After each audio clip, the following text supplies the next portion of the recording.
If you want to become a faster and a more explosive athlete, you need to stop running. When I was in 10th grade or a sophomore in high school, I had a goal to become the fastest cross country runner and sprinter in my state for my grade. Now, I almost achieved my first goal because I was a very good cross country runner. Started off my season ranked as the 8th best sophomore in my state, and we were known to be one of the best states in the nation. It's kind of cool that I got ranked so high, even though I was coming off a previous hip flexor injury and my nutrition was kind of shit because I haven't trained because of the injury. But after that rocky season of some injuries and nutrition, but still finishing off pretty strong, now the next thing up was the track season where I wanted to be a sprinter. However, like I said earlier, there was one big issue. I was really slow because I tore my hip flexor early in my cross country season. The reason why I got this hip flexor injury was because I did cross country over the entire summer. So all that wear and tear was too much for my body, especially for my hip flexors. And after building up all that wear and tear, I eventually started to break down my hip flexor and tear it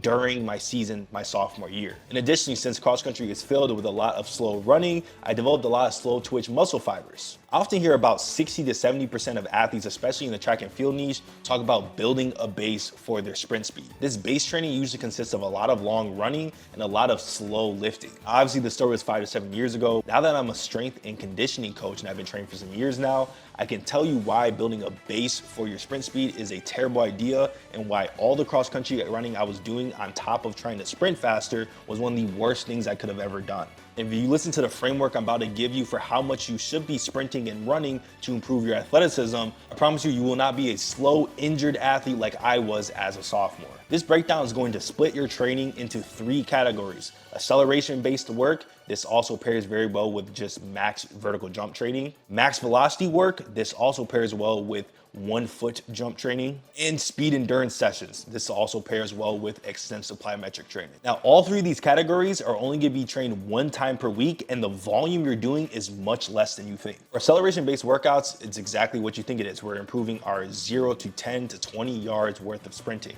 This is also where we're gonna improve our penultimate jump, our jumping ability from a standstill or from a 2-foot jump. And when we're doing acceleration-based sprints, we're only going to be going up to a maximum of 250 meters worth of sprinting. This is not sprinting for 250 meters straight. This is doing multiple sets of a specific distance to reach 250 meters. But like I said, that's the maximum. The amount of volume I use for my athletes who have ran 10.4 and sub 11 to 100 meter is usually gonna be about 120 meters to 200 meters worth of sprinting. An example of an acceleration session I would do for someone who ran sub 11 would be 6 times 20 meters of 10 to 20% of your body weight in resisted sprints. If you don't have the resistance for a sled, you could use a band or a hill. Now, if none of this made sense to you and you just want a full acceleration-based workout, go ahead and hop on the free workout in my description or the pinned comment. It's from the Speed Academy, my 12-month sprint transformation program. And luckily, the actual workout is an acceleration workout with strength training and plyometrics after your acceleration session.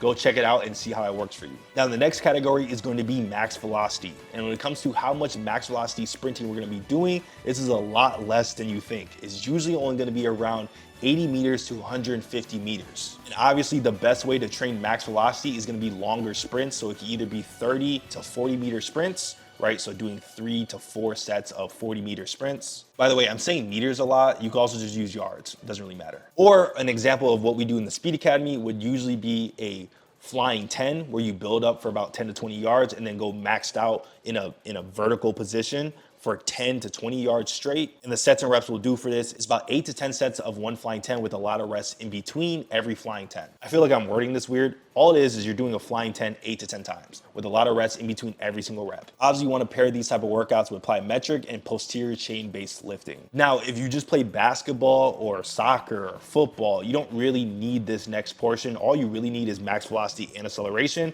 But if you're a track and field athlete specifically, or maybe a soccer athlete, then this portion is really important for you as well. This third category, like we said earlier, is called speed endurance. This is not the regular endurance you've been told to do by random high school coaches who don't actually know what they're doing. This is real endurance. What your old high school coaches and middle school soccer moms used to tell you was that you need to run for miles and miles and miles to be effective in soccer and for track. I'm sorry, but there's not a lot of research to back up that long endurance training is going to be transferring high to a 400 meter to 1600 meter sprint. Now, if you're a cross country runner, you probably shouldn't even be watching this video, but if you're a 100 meter, 400 meter, or 800 meter sprinter, then you should be focusing on this type of endurance versus long distance running. Little tangent, a 400 meter is not a jog, it's a sprint. An 800 meter is a sprint. If you can't run 22, you can't run 46. If you can't run sub 11 in the 100, then you can't run 22. It will always be a speed match. So off my tangent, the endurance you've been taught all this time is developing slow twitch muscle fibers. We want to improve endurance and improve fast twitch muscle fibers at the same time. So to do this, we're going to do long sprints for max intensity with high rest. For example, this could be a 60 meter sprint all the way up to a 400 meter sprint